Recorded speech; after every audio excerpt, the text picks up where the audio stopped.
Hi! This is a much different video than I've ever made before. So, here we go. A few hours ago I got home from a book signing Q&A slight meet and greet for the author of my favorite book, We Were Liars. E. Lockhart. It was for her newest book, Genuine Fraud, which I also got while I was there. I felt like I needed to talk to someone, even though it's a camera, about why I love this book so much. Because the only people that I'm able to talk to already know. I've already gone on tangents that could literally end up being hours long about why I love this book, so you guys are gonna listen. I love this book so much that I literally own 7 copies. I didn't buy all of them at the original sale price. That would be probably pretty dumb, considering it's just the same thing and you're just paying for it again and again and again. These 5 copies, 1, 2, 3, 4, 5, I got at my library's book sale, which they have about twice a year. And they put out older books for newer books to be able to be brought into the library so it doesn't overflow. And they usually just sell them for really cheap. Young adult, everything young adult, which is what these are categorized as, was 50 cents. So the 5 of them was $2.50 altogether.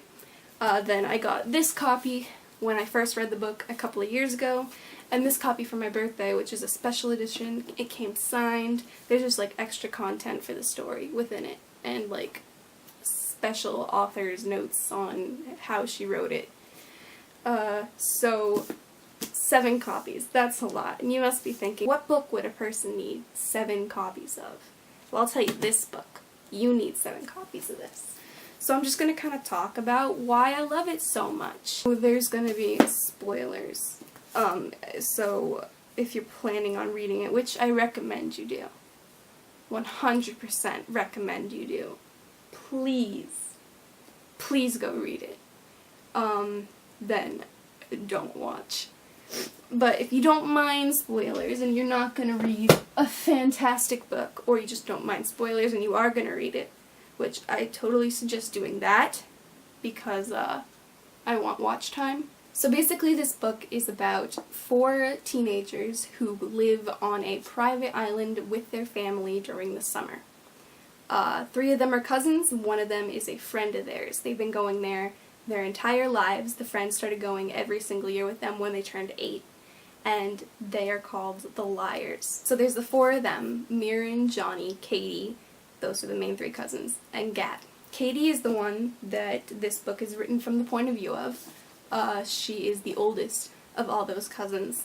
And the general idea is that she hasn't been to the island for 2 years because some sort of accident happened to her where she hit her head and caused her memories to get fogged up. She doesn't know what happened 2 years before, summer 15. Each year is labeled by what age they are that summer, since they were all born in the fall. So she returns during summer 17 for 1 month. Her father took her on a trip across Europe, I think, maybe Paris, I don't remember exactly. I haven't read it in a little while. The summer 16 after her accident. And she wanted desperately to return for summer 17. She was allowed to for 1 month, then she has to leave and go on another trip with her father. So basically, the idea of the book is that she's trying to figure out what happened to her. No one will tell her what happened. They're saying, the doctors say it's best for you to figure it out on your own. We would tell you, but you just forget. The biggest house that her grandparents lived at was torn down and replaced with a more modern, sleeker, newer building.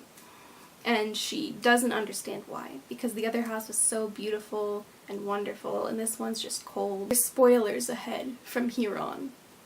If you really don't want to have it spoiled and you're going to read it, which I hope you do, then don't watch past here, please. Skip to that this time to watch the end.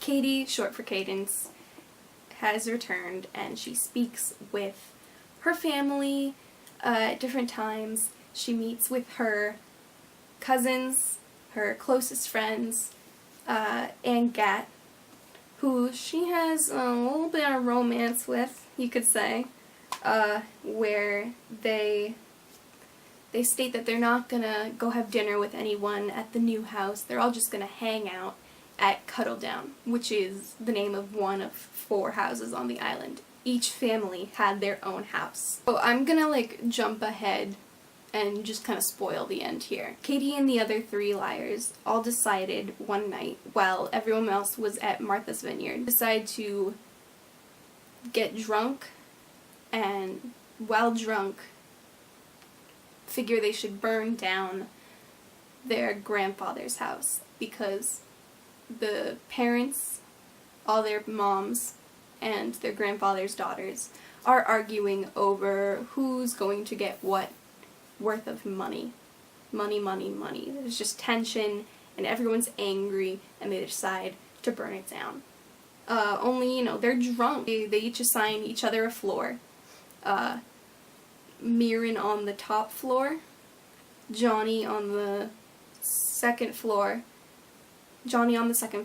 Katie on the ground floor, and Gat on the basement level. And Katie, being drunk, lights the fire after she douses the ground floor in gasoline, with everyone still in the house. And everyone but her dies. Depressing. She is injured quite a bit, burns in the house a lot, and she hits her head and runs to the water, strips herself of clothes because she's hot, jumps in the ocean. She's messed up, inhales a lot of smoke, and that's why she does not remember what's going on. The entire time you're reading about her 17th summer, she's imagining the other liars. And the second time you read through this book, it's just an entirely different story. Because you notice that the other 3 liars, are never there with her at the same time as the rest of her family, because they're not really there. That fucks me up. There's a lot of different points within it that there is happiness, sadness, as she discovers what's happened to her, what she and the liars did during the 15th summer, which, by the way, is a very good chunk of the book. I'd say about maybe 45 to 55% is summer 15 and summer 17, respectively, flashing back and forth to each other. It has a lot of different topics, one of them being rebellion, sort of, teens finding out who they are, which a lot of young adult novels do have, but this one just does it so differently.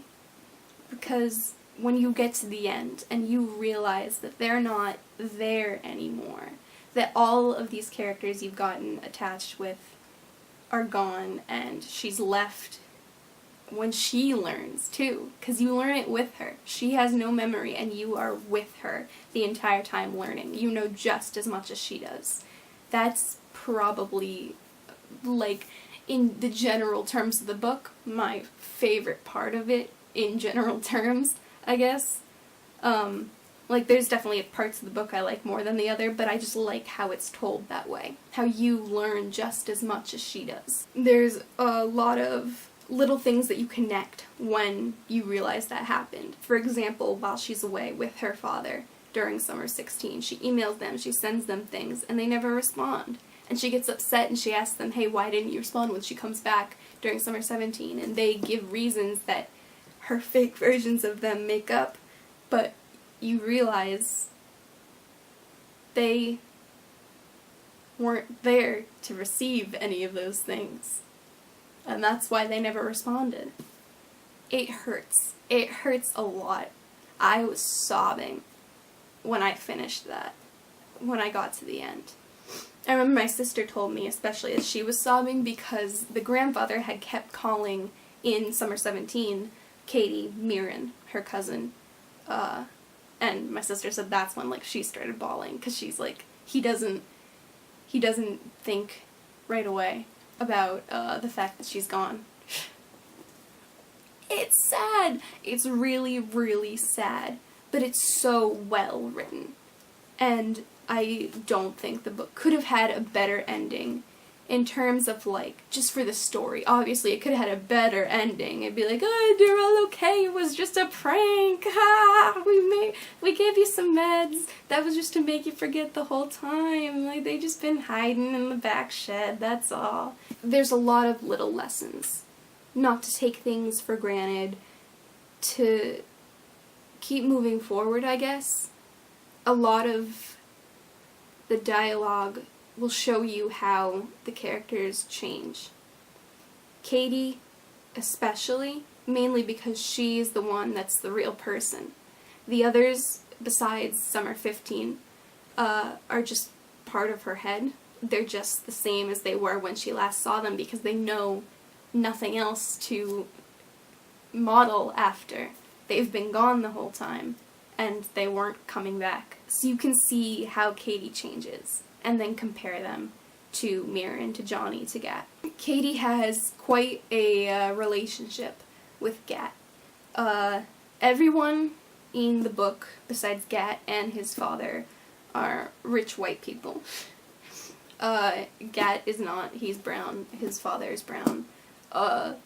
And there are some elements of rather hidden racism, you could say. It just kind of brings the topic to light. At one point especially, when Katie and Gat, in Summer 15, when he's still alive, are up in the attic of Claremont, the grandfather's house. They're getting a little romantic atmosphere, and the grandfather walks in. It's written very intently that he shows disgust, that he is not keen on this brown kid with his white granddaughter. There's other, like, little bits showing that, just like the grandfather being like that. And, I don't know, I just like how the topic is brought up without ever saying the word racism, you know? It's just like a little seed there, planted in your mind. And you think, like, well, how does he perceive him? And how he perceives him back? You think how you're perceiving the characters, how others may perceive the characters. It's a thinker. And I really liked that. It makes you think a lot more about the book, about what sort of environment that these kids are growing up in. The four liars at one point each come up with a distinct quote. Their life motto, be a little kinder than you have to, is Mirren's, which was most definitely my favorite. Mirren was my favorite character. That's just true. Mirren was definitely my favorite character, because I suppose I related to her the most.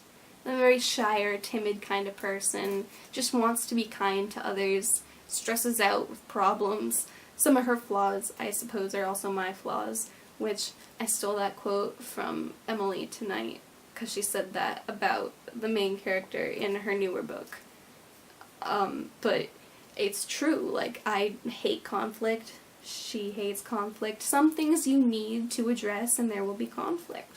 That's a flaw. Running from conflict. That is Mirren's. Johnny's is, don't eat anything bigger than your ass. Gat is, do not accept an evil you can change. Katie's is, always do what you are afraid to do. Each character sort of follows that message more throughout the book. Each one sort of has that as their set path of where they're going throughout the book. Most definitely Katie the most, as she's the protagonist and she's the one that exists. I could read it over and over, because it shows you an entire different story each time you read it. There's more little things you pick up on, and I love that so much. I could literally talk about this book for hours. I'm not gonna do that for you guys. I don't want to burden you with me talking about this for hours with all my ums cut in and out. I'm not gonna do that editing. Fuck that. I love this book so much. You should read it. It's wonderful. If you skipped here from before, go get it right now. Get it at your local library. Read it, and then come back here and watch that. It was just, it's so well written, and that's why I'm pretty pumped to read this one, because obviously it's from the same author. It was her book signing. That's why I'm talking about this. And, I don't know, I kind of like sitting here talking and not having to plan out a song to do, so I kind of want to do like a book review sort of thing when I finish reading this one. So I'm going to. Thank you for sitting here and listening to me ramble on about my favorite book. I wrote a song about it. I started writing the song about 2 years ago, like December 2015, and it took me months to write because I wanted it to be just right. And it's on this channel. It was one of the first videos that I posted. It's called Liars. I mean, it's pretty close to the title, but it just is like the general plot condensed into a song without spoiling anything too much. Well, thank you for sitting here and listening to me ramble on about these. If you click right there, it will bring you to my song that I wrote about it. Please go watch it. I want views and watch time. I really need my analytics to go up. I thrive off attention from the internet. You are literally saving my life by clicking on that video right here, right now. I need more watch time. On my little app, I have a thing that shows me how it's going up and what my rates are, and right now it's a down red arrow. I need it to be an up green arrow. I'm going insane. I am validated solely by attention from strangers on the internet. Please